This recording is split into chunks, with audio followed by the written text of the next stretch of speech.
Nossa reunião aqui hoje é para fazer um balanço da cheia e também já falar sobre o processo de estiagem que deve começar aqui no estado do Amazonas. Como a gente já previa, já colocou as informações do nosso comitê técnico científico, não teríamos uma cheia tão acentuada, ela seria uma cheia moderada e assim se configurou. Da mesma forma que as previsões indicam que este ano nós não teremos uma estiagem tão severa quanto a de 23 e de 24. Nós temos uma preocupação maior com a calha do Madeira, que é uma calha importantíssima para a atividade econômica, mas temos algumas ações que são importantes, como a contratação que já foi efetivada pelo governo federal de empresas para fazer o trabalho de dragagem. Se for necessário, nós iremos demandar ao governo federal. As estruturas dos portos do Chibatão e dos superterminais continuam lá naquela área de Itacoatiara, e esse foi um pleito apresentado pela indústria e também um pleito apresentado pelo governo do estado para que a gente tivesse aqueles dois portos ali, caso a gente tivesse uma situação que complicasse a navegação no estado do Amazonas. Nós temos aqui uma apresentação para fazer esse balanço. Daqui a pouco a gente vai abrir para a imprensa e aí os secretários também vão estar à disposição. Estou aqui com o Flávio, chefe da Casa Civil, o Serginho, secretário de Governo, a Nayara, que é a nossa secretária de Saúde, a Ana Maria, que é a nossa secretária de Educação do Interior, o Máximos, que é o chefe da Defesa Civil e também o coordenador do comitê, o comandante do Corpo de Bombeiros, Coronel Muniz, o Gustavo Picanso, que é do IPAAM, e o João Barroso, quer dizer, Barroso, tirei João de algum lugar, Jorge Barroso, da nossa SNPH. Bom, vamos começar então aqui a nossa apresentação. Aqui é uma ação que nós estamos fazendo, que é o avanço dos homens do Corpo de Bombeiro e as nossas estruturas pelo interior. Antes o bombeiro estava presente em 11 municípios. Nós estamos entregando novos grupamentos que já chegaram a 9 outras cidades. Tapauá, Rio Preto da Eba, Rio Preto tinha uma estrutura, mas a gente incrementou com um carro daquele grande, com capacidade para 10 mil litros d'água. Novo Aripuanã, Guari, Maué, Slábria, Manaquiri, Altazes e Jutaí. São municípios do sul do Amazonas, a maioria deles, e onde estão concentrados os maiores focos de calor. Nós ainda vamos montar mais 9 bases. Vamos chegar a Apuí, Atalaia do Norte, Barcelos, Boca do Acre, Careiro, Envira, Humaitá, Itapiranga e Manicoré. Tudo isso ainda para esse período de estiagem. Não é isso, comandante? Muito bem. Aqui é uma evolução do que a gente já teve até aqui. Nós saímos de 11 para 27 municípios com a nossa presença, um crescimento ali de 145%. E além dessas estruturas que nós estamos enviando, estamos também enviando militares para esses locais que se somam aos brigadistas que são disponibilizados pelas prefeituras. Nós estamos agora também no processo de qualificação, de preparação e contratação de brigadistas para esse período. No total, a gente vai ter aí 232 brigadistas, e aí estão os municípios onde esses brigadistas irão atuar. Aqui é um planejamento dos bombeiros para a estiagem, e aí eu quero destacar algumas ações aqui, como a ampliação das bases que a gente está fazendo e a formação dos brigadistas que estão sendo contratados pela Secretaria de Meio Ambiente com recurso do KfW e irão se somar a esses bombeiros que estão lá nessas regiões. Aqui são alguns dos equipamentos que nós vamos utilizar e como está a nossa estrutura do bombeiro para essa estiagem. Nós temos 17 viaturas autobomba florestal, atomizadores, sopradores, nanotecnologia anti-chamas. Essa é uma tecnologia que agora vem naquelas capas de proteção dos bombeiros, que diminui o risco desses homens. Os drones, nós temos os primeiros drones de combate ao incêndio do mundo. Nós temos hoje 82 viaturas, mais 3 drones. Nós vamos para 5 drones. Antes nós tínhamos quantas viaturas em 2019? 29. Quantas funcionavam? 9 funcionaram. Hoje nós temos 82 viaturas e todas zeradas, além de 12 embarcações e 12 motocicletas. Aqui é o nosso cenário atual. Nós temos 43 municípios em situação de emergência, 139 mil famílias sendo atingidas. A estimativa da estiagem é que de 20 a 30 municípios sejam afetados, algo em torno de 120 mil famílias. Aqui algumas ações da Defesa Civil, como monitoramento, subida e descida dos rios, difusão de alertas e boletins meteorológicos, fornecimento de estudos das áreas de risco e articulação junto ao governo federal para dragagem, manutenção dos portos, aeroportos e estradas.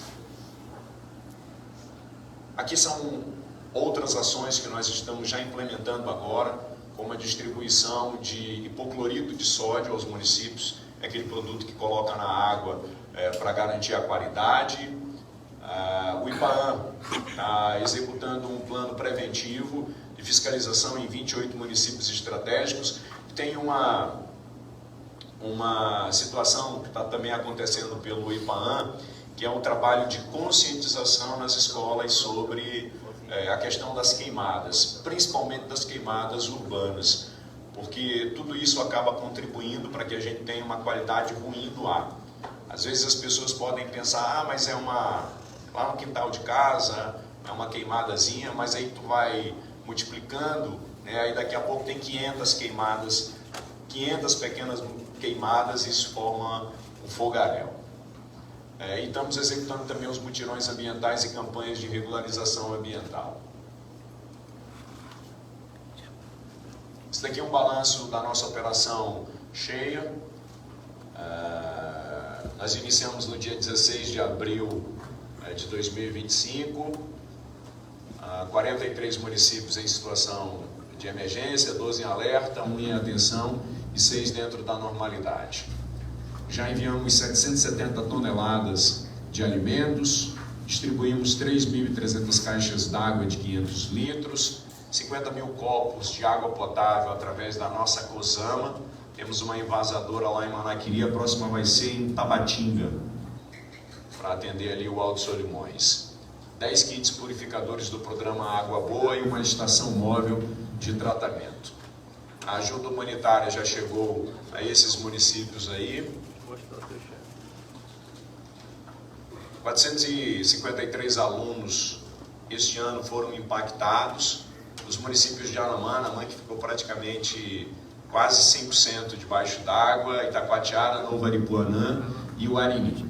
Para que a gente pudesse compensar a perda que esses alunos estão tendo, nós temos um programa chamado de busca ativa, em que a gente faz com que o material chegue até o aluno, seja por meio virtual, seja por meio físico, e também o programa de entrega de merenda escolar, o merenda em casa, em que a gente entrega a cesta básica para a família desse aluno. Na saúde, a gente também reforçou os kits de medicamentos para alguns municípios. Enfim, tem ali as especificações do que a gente fez. O Barco Hospital São João 23 tem sido importante para que a gente possa chegar aos locais mais distantes, assim também como a telesaúde e o telediagnóstico. Enfim, essas são algumas das informações que a gente tinha sobre esse balanço da cheia e também a previsão da estiagem. Antes de eu abrir para os jornalistas, quero só trazer também aqui um dado muito importante, que é a redução nos focos de calor no estado do Amazonas. De 1º de janeiro até 31 de julho, nós tivemos uma redução, se comparado ao mesmo período do ano passado, de aproximadamente 90%. Nesse mesmo período, no ano passado, foram registrados 4.000 focos de calor. Esse ano foram registrados 280 focos. Resultado já dessa intervenção que o Estado tem feito, no sentido de montar essas estruturas, no sentido de conscientizar as populações com relação a isso. Agora a gente abre para os jornalistas. Bom dia, governador. Bom dia a todos. Érico Oliveira, da TV Encontro das Águas. Governador, mesmo com essa previsão de uma estiagem menos severa, é comum que algumas comunidades fiquem isoladas. Eu gostaria que o senhor falasse das principais estratégias para garantir assistência e acesso a essas áreas. A nossa principal preocupação é com relação à saúde e também ao abastecimento de água.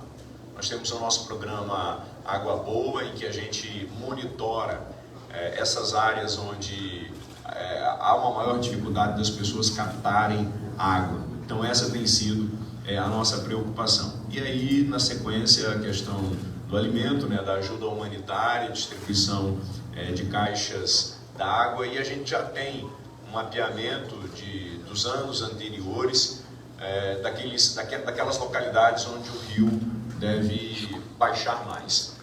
Mas a previsão indica que a gente deve ter uma seca moderada. Bom dia, governador. Luiz Henrique, TV Record. Gostaria de direcionar minha pergunta para o Coronel Máximo, da Defesa Civil. Coronel, para esse período agora também de estiagem, gostaria que o senhor falasse um pouco sobre como que a Defesa Civil está se planejando junto aos municípios para, então, minimizar os impactos desse período. Bom dia a todos. É importante salientar que a Defesa Civil, representando o governo do Estado, ela trabalha de forma continuada. As ações que hoje estão sendo aqui divulgadas pelo governador, elas apenas vêm reforçar e reiterar o que já vem sendo dito, monitorado ao longo desses anos. Há uma preocupação muito grande por parte do governo do Estado nesse sentido, para que os impactos econômicos e os danos econômicos sociais que esses eventos adversos vêm trazendo à população possam ser antecipados. Razão pela qual o comitê foi tornado permanente e desde então essas reuniões vêm sendo trabalhadas não só no âmbito do governo do Estado, mas é importante entender que quando o governo se preocupa com a sua população, ele se preocupa na transversalização, ou seja, em todos os entes, os órgãos e as secretarias. E dessa forma tem sido feita essa coordenação de maneira que todas as entidades que precisam estar informadas sobre os alertas, principalmente os alertas hidrometeorológicos, pudessem tomar providências antecipadas. O que o governo faz no dia de hoje é apenas publicizar essas ações essas que são continuadas.